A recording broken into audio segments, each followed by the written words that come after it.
سوال جو آپ کو ذہن میں آپ کے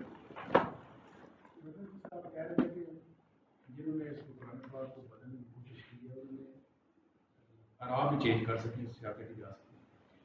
جب وہ جس میں قائدین اگر آپ چینج کرتے ہیں تو سنگانی بدل جاتے ہیں، تو اپنے دائرہ کار کے اندر تو چلا رہے ہوں گے نا اسی کو.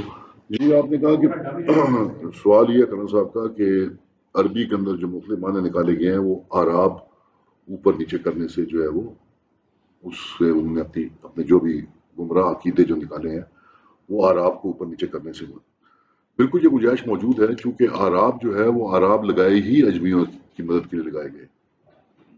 عرب کو تو آراب کی ضرورت نہیں تھی، عرب کو اہل زبان کو.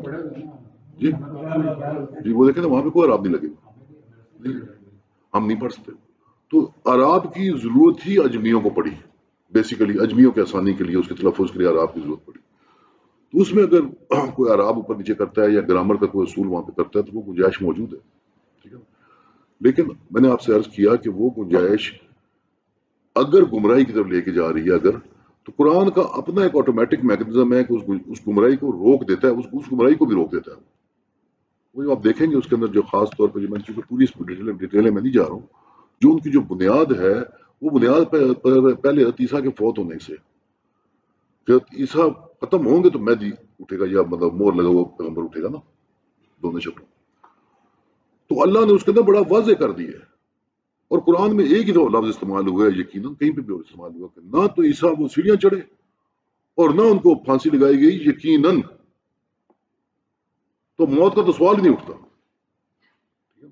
لیکن وہ ایک اس کا انہوں نے ترجمہ جو اپنے مطلب سے دیا. اس طرح کی گنجائشیں ہوتی.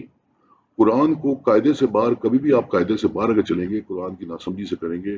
ایک شخص جو کہہ لیں آپ اس کو صرف نحو سے واقف نہیں ہے، کیوں یہ سارے ہمارے معاشرے کے اندر اتنا بگاڑ جنرلی کیوں ہو رہا ہے؟ اس قواعد سے دیکھیں بہت سارے ہمارے ایسے مشہور ہیں اس وقت علماء جو وہ چیزیں سامنے لے کے آ رہے ہیں کہ جو 1500 سال مسلمان امت میں کبھی نہیں ہے. وہ قرآن سے دلیل لے کے آ رہے ہیں، قرآن کے جو صورت ضوابط ان سے باہر نکل کے لے کے آ رہے ہیں نا. مثال کے طور پر ریفرنس ٹو دا کانٹیکسٹ ہے، ریفرنس ٹو دا کانٹیکسٹ میں بات ہوتی ہے. بڑی ایک مشہور آیت ہے، بڑی مشہور آیت ہے لا اکراہ فی الدین، بڑی مشہور آیت ہے کہ دین میں کوئی سختی کوئی زبردستی نہیں ہے. ہم نے وہ پردے پہ بھی لاگو کر دی ہے، ہم نے وہ ہر قسم کی آوارگی پہ لاگو کر دی ہے، جبکہ ریفرنس ٹو کانٹیکسٹ بالکل کچھ اور چل رہا ہے کہ نبی پاک صلی اللہ علیہ وسلم آپ نے ان کو پوری بات ان کو بتا دی ہے، ہدایت علیحدہ ہو گئی ہے، گمراہی علیحدہ ہو گئی ہے، ٹھیک ہے. اب دین میں کوئی زبردستی، آپ زبردستی کو مسلمان نہیں کر سکتے. بات بالکل کچھ اور ہو رہی ہے، لیکن آپ ریفرنس ٹو کانٹیکسٹ سے ہٹا کے ایک چیز کو علیحدہ اٹھا لیں گے، اس کو کسی بھی لاگو کر دیں گے تو اس میں تو قرآن کا تو کوئی دخل نہیں اس کے اندر، وہ تو آپ کی اپنی ذات ہی گمراہی ہے. اور یہ اتنا کامن ہے، میں بتاؤں میں ایک دو فورمز پہ بھی ایسا ہوا باقاعدہ. جیسی بات ہوئی تھی اسی طرح کوئی عمر کے بارے میں تھی، پردے کے بارے میں، انہوں نے فٹ پیش کر دی لا اکراہ فی الدین. تو بہرحال ہر بندے کی اپنی سمجھ کے مطابق میں کہ یار میں اس آیت سے اتنا واقف نہیں ہوں، یہ آپ نے پڑھی ہے میرے دن میں تازہ نہیں میرے ذہن میں. یہ قرآن میں 2 جگہ اللہ نے کہا کہ میں نے کوئی تور اٹھا کے تمہارے سر پہ کھڑا کر دیا، سیدھے ہوتے ہو کتاب پکڑتے ہو پھینکو پہاڑ تمہارے سر پہ. اس تو بڑی زبردستی اور کی ہو سکتی ہے؟ یہ قرآن میں 2 دفعہ اللہ بنی اسرائیل کو کہہ رہا ہے. تو اس کا مطلب ہے کہ آپ جو انٹرپریٹیشن لے رہے ہیں لا اکراہ فی الدین کی، وہ شاید غلط ہے. کہ دین کے ڈسپلن میں آنے کے بعد، کلمہ پڑھنے کے بعد پھر آپ اس قانون کے پابند ہیں. جیسے میں امریکہ جاؤں اور مجھے امریکہ کا ویزا ملے تو میں آٹومیٹکلی امریکہ کے قانون کا پابند ہوں، جو مرضی ہو جائے. انڈرسٹوڈ بات؟ تو جب جو بندہ اسلام کے ڈسپلن میں آ جائے گا تو پھر تو قانون کی پابندی ہے نہیں کرے گا تو کس جائے. لیکن ہم نے جوڑ دیا آگے پیچھے اپنی آسانی کے لیے، اس کو آگے پیچھے کریں. تو ایسے تو شرارتیں تو کوئی بھی کی جا سکتی ہے، اپنی بدقیدگی تو کوئی بھی کی جا سکتی ہے، جہاں مرضی آپ جوڑ دیں. ریفرنس ٹو دا کانٹیکسٹ سے ہٹا دیں، گرامر سے نہ واقف ہوں. بہت سے مسئلے، ہمارا مطلب ہمارا فورم نہیں ہے، نہ ہی ہماری ہوتی. ہمارے وضو کے مسائل کیوں ہیں؟ ہمارے اپنے بھائیوں کے ساتھ وضو کے مسئلے کیوں ہیں؟ وہ ایک چھوٹا سا مسئلہ عطف کا ہے، جس عطف کے اوپر جا کے ہماری بحث اڑ گئی ہے. تو وہ کوئی پیر پہلے دھو رہا ہے تو ہم پیر بعد میں. تو یہ جو چیزیں ہیں، یہ جب قواعد سے ہم ہٹتے ہیں، ہر ایک چیز کا ایک ڈسپلن ہے. پھر ہر کوئی اٹھ کے میرے جیسا اٹھ کے قرآن کی انٹرپریٹیشن شروع کر دے گوگل سے معنی لے کے. ہم کیوں تفاسیر کا، ترجمے کا، ڈسپلن کا سہارا کیوں لیتے ہیں؟ کہ جو لوگ اہل علم تھے، جن لوگوں نے کام کیا ہوا ہے، جس طرح صحابہ نے سمجھا، ہماری کوشش یہ ہوتی ہے کہ ہم اس طرح اس ڈسپلن کے اندر رہیں اس چیز کو کہ یار صحابہ نے سمجھا. زبان ہے، زبان کے بہت سارے معنی لیے جا سکتے ہیں، زبان کے لہجوں سے بہت سارا فرق پڑتا ہے. قرآن کے اندر اپنے بہت سارے اعجاز ہیں قرآن کے اپنے. تو محفوظ راستہ وہی ہے جس طرح کہ اللہ کے نبی نے سکھایا اور صحابہ نے جیسے سمجھا، تب ہی جا کے امت ایک رنگ میں ڈال سکتی ہے. ورنہ تو آپ جانتے ہیں کہ یہ جو تھے خارجی جو تھے تو قرآن کے اتنے ماہر تھے کہ مطلب تو آج کی بات نہیں ہے، وہ تو مطلب تابعین کے زمانے میں تھے، صحابہ کے زمانے میں، تابعین کے صحابہ کے زمانے میں. لیکن وہ جو قرآن کے وہ کس آیت کو اٹھا کے پھر رہے تھے؟ لا حکم الا للہ. وہ دونوں کافر، نعوذ باللہ، دونوں کافر ہو گئے، امیر المومنین بھی اور دونوں کافر ہو گئے جنہوں نے حکم مقرر کر دیے. عبداللہ بن مسعود نے کیا جواب دیا؟ انہوں نے کہا یار قرآن کو دیکھو، جب تم احرام کی شکل میں ایک جانور مار دیتے ہو مسجد حرام کے پاس اور اس کی قیمت مقرر نہیں ہوتی، تو اللہ نے فرمایا کہ ایک حکم مقرر کرو جو اس کی قیمت مقرر کرے. ایک نیوٹرل آدمی کا حکم مقرر کرو. وہ بکری نے مرنا اس سے حکم مقرر ہو رہے تھے، لکھا مسلمان مرنا لگے. لیکن ان کے دماغ میں آ گئی ایک بات، قرآن سے انہوں نے اٹھا لی، ایک ریفرنس کانٹیکٹ سے ہٹا کے ایک آیت اٹھا لی. انہوں نے کہا دونوں نوزل احمد نے امیر المومنین کے احمد نے حکم دیا، ان کے قتل کا حکم دیا. قرآن سے دونوں کو تو وہ گمراہی تو ایک علیحدہ چیز ہے، اس کا تو کچھ نہیں. جب آپ اصول قانون قاعدے سے تلی جاتا ہوں، جا رہے تھے ایک بندہ اس طرح ہم بیٹھے ہوئے یہاں پہ قرآن کی بات ہو رہی ہے تو تری نے پوچھا روایات میں آتا اللہ بتا جانتا ہے کیا ہمیں تو صرف ناف سے واقف ہے؟ اس نے کہا جی صرف ناف تو مجھے نہیں پتا. انہوں نے کہا پھر اللہ تیرے تو بھی احسان کرے، جنہیں سنتے تھے بنا تو اللہ مہربانی کرے. قاعدہ ہی نہیں پتا، قاعدے کے بغیر ہی اٹھ کے چل پڑے، اور یہی ساری غلطیاں پھیلتی ہیں. اس لیے بار بار میں آپ سے کہتا ہوں کہ ہمیں یہ ذہن میں رکھنا ہے کہ قرآن عربی کا ہے، ترجمے ترجمانی ہے. کوئی زبان ایسی نہیں ہے جو عربی کی ترجمانی ایکوریٹ کر سکے. میں نے جو اپنی میری چھوٹی موٹی تحقیق ہے، آپ نے دیکھا بھی ہے، میں شاہ صاحب کے ترجمے سے باہر نہیں جاتا ہوں. کلوزسٹ ترجمہ مجھے ابھی تک جو ہے وہ شاہ صاحب کا ہی ملا، شاہ عبد القادر. ورنہ یہ جو ترجمے آپ پڑھ رہے ہیں یہ تو بہت ہی مطلب بہت ہی سطحی لیول ہے. ٹھیک ہے نا، الفاظ اس طرح کوئی نہیں کر سکتے. تو قرآن عربین یہ ہمارے ذہن میں ہونا چاہیے کہ قرآن عربی کا ہے. ہم نے اپنی ہدایت لینی ہے، ہم نے گائیڈنس لینی ہے، ہم نے احکامات پہ فوکس کرنا ہے. ٹھیک ہے، کوئی خطرہ نہیں، احکامات میں کسی نے کوئی شرارت نہیں. ہماری جان نہیں اتنی. میں نے پہلے آپ سے عرض کیا کہ جب ہم قرآن سے ہدایت لیتے ہیں، جتنی ہمیں زندگی گزارنے کے لیے ہدایت چاہیے ہوگی وہ اللہ تعالیٰ ہمیں دے گا، وہ یہ قرآن ہمیں دے گا. جتنی ہمیں ہدایت چاہیے، ہماری تڑپ بڑھے گی، ہماری خواہش بڑھے گی، اللہ تعالیٰ کے راستے پیدا کرے گا. یہ جب آپ پریکٹیکلی آپ خود دیکھ لیں گے، ماشاء اللہ آپ نے خود دورہ قرآن بھی شروع بھی کیا ہوا ہے، آپ دیکھیں گے کہ کس طرح قرآن بشرطے کہ اپنا ہاتھ اپنے قرآن کے ہاتھ میں دیا ہو. آپ خود دیکھیں گے قرآن آپ کے راستے کھولتا جائے گا، آپ کو کدھر لے کے جائے گا. جو آپ کو ہدایت چاہیے قرآن وہاں پہ لے کے جائے گا. میں نے آپ سے پہلے عرض کیا کہ میں مانتا ہی نہیں کہ قرآن کسی نے ہدایت کی نیت سے کھولا ہو اور اس کی ذات میں تبدیلی نہ ہوئی ہو، اسے گھر میں تبدیلی نہ ہوئی ہو. میں ماننے کے لیے تیار ہوں.